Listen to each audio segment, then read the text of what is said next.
Singer Krishna Star Bhakti. Singer Krishna Star Bhakti. Singer Krishna Star Bhakti. अरे ओ बेवफा, मुझे इतनी करीब लाई क्यों? अगर दिल तोड़ना ही था तो दिल को लगाए क्यों? अरे तुम भी इंसान हो, हम भी इंसान हो। तुम्हें दर्द होता है, मुझे भी दर्द होता है। फर्क सिर्फ इतना है, तुम हंस के उड़ा देते हो और हम दिल से लगा लेते हैं। जा तुम भी खुश रहे, हमें तो क्या, हमें तो उम्र भर रोना है। Jan mixing. Jan mixing.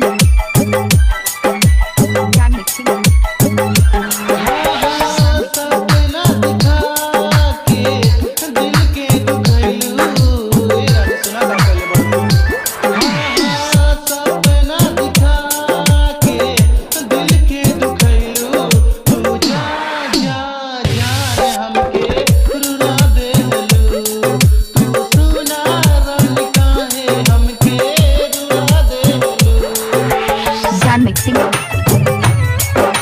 Jan mixing.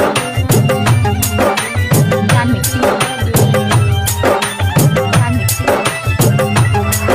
अगर मुझ में कोई कमी होती तो बता दिया होता। बेवफा तू ऐसे ही छोड़ के चली गई, क्या हमें दर्द नहीं होता? बहुत दर्द होता है।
Jan mixing.